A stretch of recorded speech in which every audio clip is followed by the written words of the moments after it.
Hello there, Eddie Mercado here with BloodyElbow.com, and today I will be speaking with UFC interim lightweight title contender Kevin Lee, as he is set to face Tony Ferguson at UFC 216 on October 7th in Las Vegas, Nevada.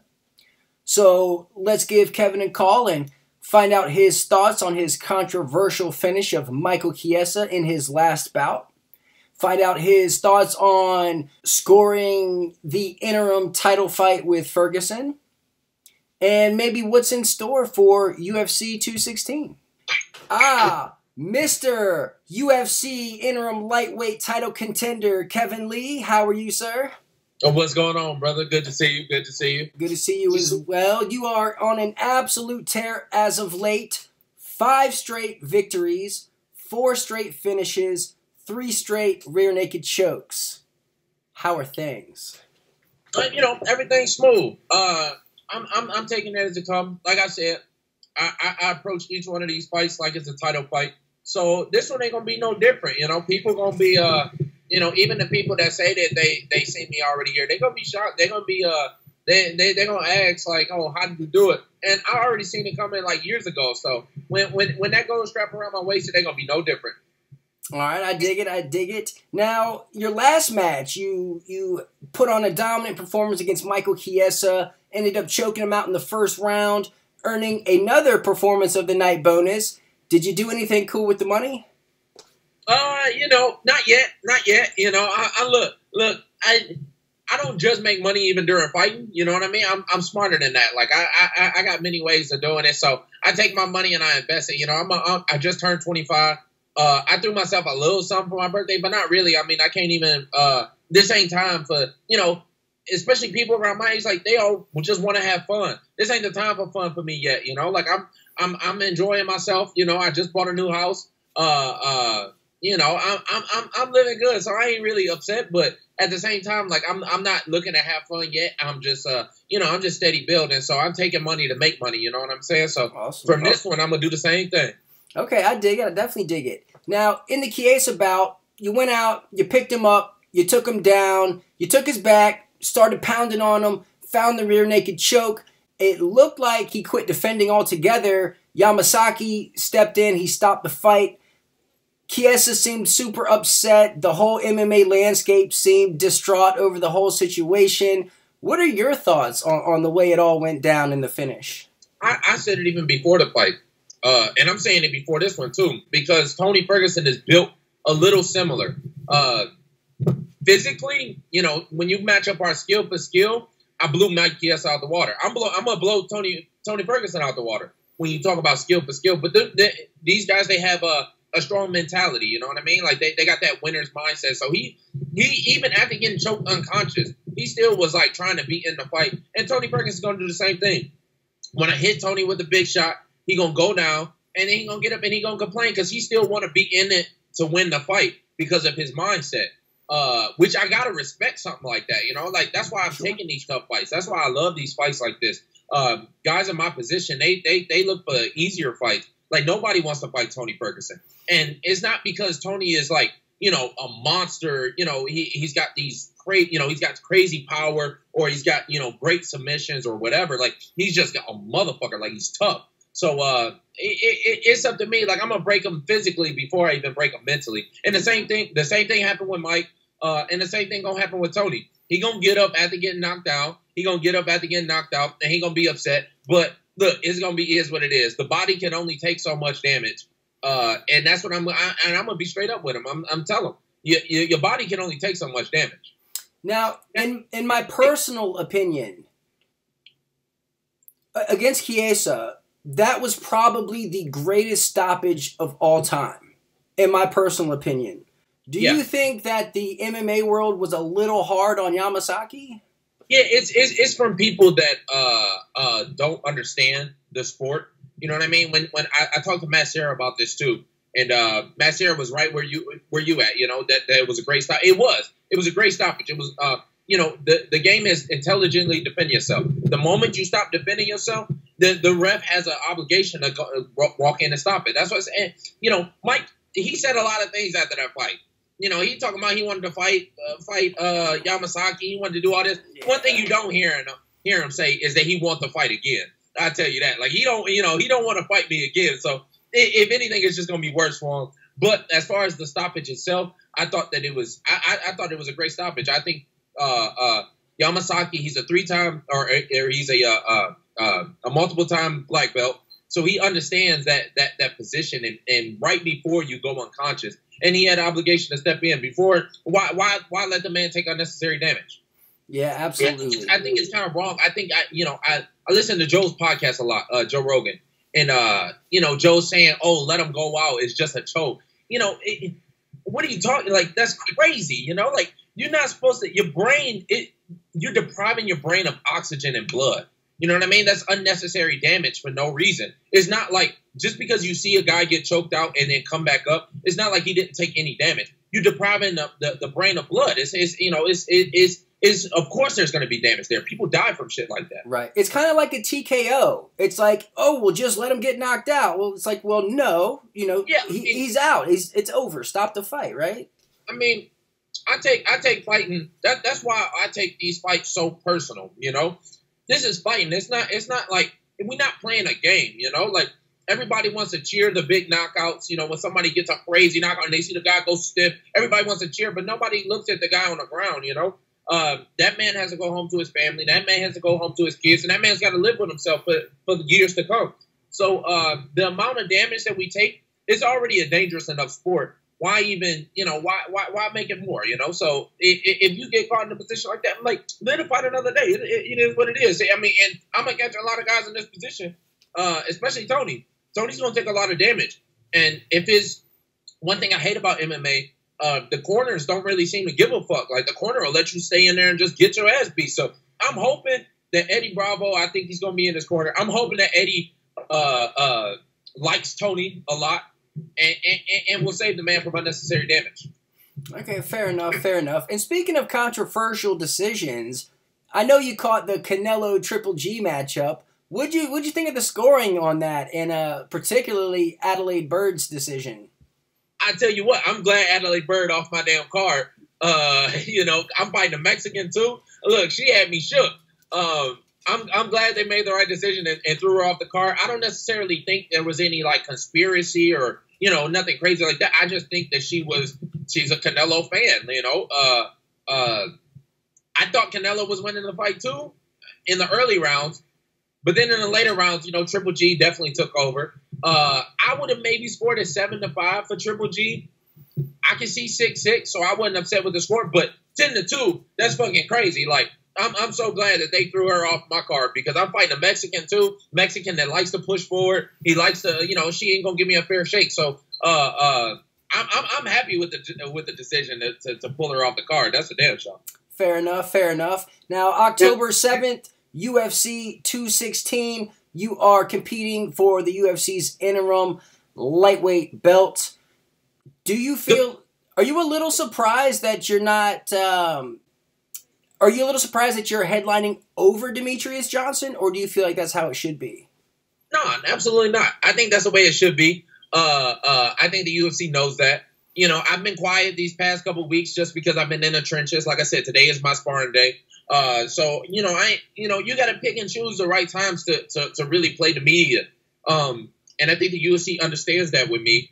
And I look, Demetrius, if anything, Demetrius should be thanking me.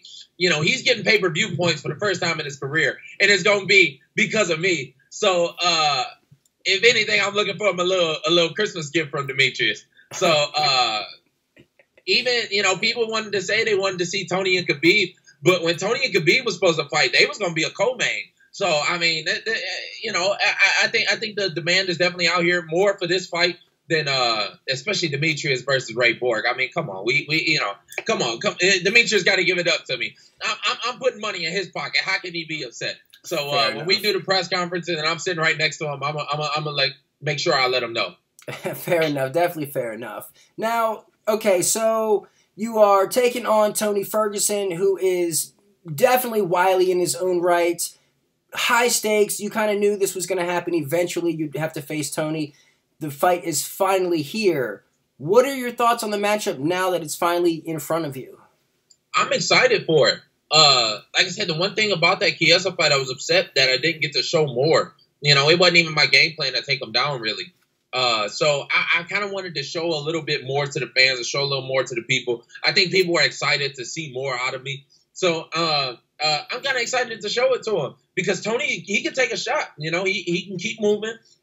He even scrambles well on the ground. So I feel like we'll have a lot of different exchanges, you know, a lot of momentum. So I'm excited for it. I'm excited to show the people, especially so that I can go out there, you know, after this one. I got even bigger plans than this. This just the beginning. Once I get that gold strap, like, it's just the beginning. I'm telling you, like, I just turned 25 years old. I still got 10 more years in this game. So I'm looking forward to big things and to showing people the big things. And somebody like Tony, he's going to be a great showcase fight for me. Okay, now this is for the interim lightweight title, like we said. Do you feel like this should be for the undisputed title, considering Conor McGregor is off doing his own thing? It's whatever you want to call it, really. I mean, to me, I think to most hardcore MMA fans, especially, this is for the real championship. You know, you got one guy with one fight in the division and calls himself the champ. It just doesn't make sense, you know. Even the fact that he was allowed to do that, you know, to step up and fight, I get it. You know, it was a huge event. It made a lot of money. But from a competitive standpoint, from a sporting standpoint, it didn't make any sense. And to have one guy with one fight call himself the champ, you know, it just doesn't make sense. You know, you got Tony Ferguson who's had double-digit fights in the UFC's lightweight division. Me too. So I mean, it's definitely for the real championship. I don't even see how you could even dispute it, really. The next guy behind us is maybe Khabib.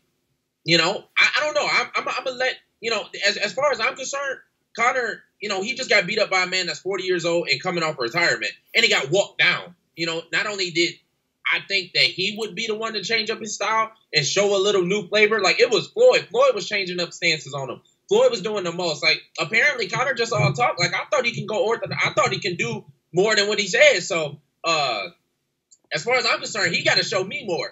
Then I maybe give him a shot at the real championship. You know, you kind of got the same thing in that middleweight division. You know, Robert Whittaker is the real champ. You can call Mike the champ if you want to, but come on, let's be honest here. I'm gonna be the real champ. You know, Robert Whittaker is the real champ in that division. It's the same thing. So after this, who knows? Maybe I might give Conor a shot, but I'm thinking Khabib might be the number one contender. Absolutely. As far as I'm concerned, Dan Henderson retired as the middleweight champion. I'm going to just throw that out there. I'm going to just put that out there. Well, how's training camp going for this? I know you're Extreme Couture, Robert Follis. How is camp in preparation for this? It's much better. It's much smoother. Everybody is always with me now. You know, it's a little bit different from my other training camps. You know, we're doing a lot over at the Performance Institute. It's you know, my past training camps have been solely focused on me, and this one is even more. I'm bringing in the necessary guys. You know, I don't really hang out with the riffraff too much anyway. So, you know, this one's going really smooth. Like I said, today is my sparring day. I've only got 2 sparring sessions left. You know, we've set out the entire camp 6 weeks ago. So, and everything is stayed right on point, right where it's supposed to be. You know, weights going, and like, it's going really smooth. So I'm excited for this one. I heard you were getting in some training with GSP. Is that true? And if so, how did that go? Yeah, when I was up in Montreal for a couple of days, I got to train with him a couple of times. He cool people. I love George. And it's good for me to see. You know, I try and surround myself with as many world champions as I can. Like I said, I got Robert Follis, I got Dewey Cooper, I got Corey Goodwin. I got, you know, and all these guys that I don't really mention my sparring partners too much, just because I don't feel like you should do that. You know what I mean? Like, my sparring partners, they coming out to help me. I'm not really one to put nobody out there like that. So, you know, I surround myself with nothing but world champions, guys that have already been at that level. You know, when I go over to One Kick Nick's gym, I'm sparring with Muay Thai guys at the highest level. Yesterday, I wrote with, you know, 3 black belts from Drysdale's, and the highest level black belts that you can get. So I try and surround myself with as many world champions, and being around somebody like George, and kind of understanding how he structures his camps, how he does his training, who he's around, you know, and he's 36 now, so he's got me by a couple years. So it's just somebody else that I can learn from, and I can just understand how the game works. The more I'm around guys like that have already been there and done that, the more I can get there. Okay, now Tony, he likes to push a crazy pace. His output is always high. It's like he's got this jambalaya of strikes that he throws at his opponents. Like it's a lot of different things. Do you intend on matching that pace, or are you looking to stifle the pace? I'm a smart fighter. I'm gonna go out there and I'm gonna be smart. We've come up with a really, you know, I've got a really great game plan going into this. You know, I'm a smart fighter. I'm gonna go out there and I'm gonna pick and choose my shots. I'm gonna wear the man out. It ain't no way that he's gonna be able to take the shots that I'm gonna throw at him. So, you know, yeah, he can do all that crazy shit, try and walk him down. You know, to me, he ain't really fought nobody, you know, that is like me. You know, he ain't fought a young, hungry champion yet. You know, he fought RDA. He beat Dos Anjos in his last fight, and it was a great fight. But RDA was coming off the knockout loss to Eddie. You know, his confidence was shook. The second round, RDA was broke. And Tony know it too. So it ain't no way. Like I think the fans even will see that he's going up against a young champion that won't be broken and that's gonna keep on pushing forward. All of his fights, I think, you know, he ain't really fought nobody yet. So I'm excited to see it. Okay, and obviously his go-to move is the Darce. He loves the front chokes. What are you doing to kind of prepare yourself in case you do get into that sort of situation? Come on, I ain't even worried about it. I said it a long time. I'm the best wrestler in this division, and that's hands down. I'm the best MMA wrestler. You know, look, I ain't even gotta. You know, yeah, I can break down the technique, but it ain't even gonna be no reason to. Fair enough, fair enough. Well, how do you see it playing out? What is Kevin Lee's official prediction for this fight? I'm gonna beat the fuck out of Tony. You know, I think, like I said, skill for skill, you match us up, you see our technique. Wait till the open workout. You'll be able to see, you know, you'll be able to see, like, even the way he moves is just different. You know, I think I'm way more efficient. I'm gonna go out there, I'm gonna beat the hell out of him. I'm built for 5 rounds. I love a 5-round fight. So I'm you know, every round I'll change up my style. I'll come back. I'll sit in the corner. We'll see what we did. We see what we gonna do, and we gonna go out there and I'm gonna whoop his ass. So for 5 rounds, I'm gonna whoop his ass. Like I said, me and Tony was supposed to fight, and we was bound to fight anyway. We was either gonna fight here in my backyard or we was gonna fight in T-Mobile Arena. So look, I'm gonna go out there and I'm gonna beat the fuck out this man. Sounds good, sounds good. So, well, I guess I have to ask, what is your first order of business as the champion? What's on your plate? You know, I don't know. I've been thinking about it. It's gonna be an interesting one. Like I said, Tony's a tough fight. So, you know, who knows? I might come back. You know, they got that Detroit card right around the corner. You know, like I said, I'm 25. I heal up like a Wolverine. So we'll see. We'll see where this leads. Like I said, I do love the Khabib fight still. I would like to defend the title. Maybe if Connor's out there and he want to take a, you know, if he want to take a tune-up match before he get in there with a real champion, like I get it. I'll allow him to. I'll allow that. Like, I don't care. Like, he can go. You know, people think, oh, he's fighting Nate Diaz, and Nate Diaz is this world champion. Like, Nate Diaz is a journeyman. He's 10, 12 losses. Like, it's crazy to me. So if you want to take a tune-up fight against somebody like Nate, I go out there and I fight an undefeated fighter like Khabib. You know, like, so we'll see. We'll see how this is gonna shake up. But I'm excited for it. After this, it's nothing but big things. So we gonna see where it go. I don't know. I'm focused on this one. Like, you know, after this one, we'll see. I'll see how I feel at the press conference after the fight, and then I'll let you know. Fair enough. Fair enough. Well, let me ask, what would it mean to you to bring the championship to Detroit? Either way, that's what I'm gonna do. It's actually kind of more enjoyable to sit in the crowd, you know, with the gold around my waist, watch the fights, get to enjoy my family, my friends that I ain't seen in a long time. I got my hometown. I ain't seen them in a minute, so they've been missing some Motown love. So I'm gonna go back either way, and I'm gonna enjoy myself. Whether that's gonna be if I got a fight coming up or not. So I would actually like it if I didn't, so that I can, I'm gonna throw myself a boss ass party before the new year. So we gonna see. We gonna see how it go down. Awesome, awesome. Well, why don't you tell us your sponsors and the people that are helping you out for this championship fight? I ain't even gonna do that because ain't nobody give me no money. Look, no, I ain't even gonna do that. So, I got Robert Fallis, Dewey Cooper. I'm bringing back my first ever trainer that I've used, Sean Jose. He was a huge part in getting me to this level and getting me to the UFC. Afterwards, when I moved to Vegas, I had to, switch up my training partners. I had to kind of go with new coaches. But I'm definitely bringing him back. You gotta. I don't forget where I came from. So he's definitely gonna be in my corner for this. And then I got Corey Goodwin. So I got a team of world champions behind me, and guys that I've been with from the beginning, guys that I trust. And it ain't gonna be no different.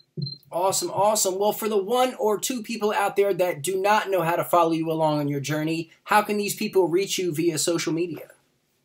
Definitely on Instagram at Motown Phenom. I'm a little inactive right now because I'm getting ready for the fight. But after the fight, I'm gonna blow the shit up and we gonna make it huge. Twitter I use sometimes just to talk shit about, like I was on with the Canelo Alvarez fight for a little bit, but Instagram for sure. Awesome. Well, Kevin Lee, thank you so much for taking out the time. You are about to compete for the UFC interim lightweight belt against Tony Ferguson. Best of luck to you, sir. My dude. Appreciate it. So there you have it.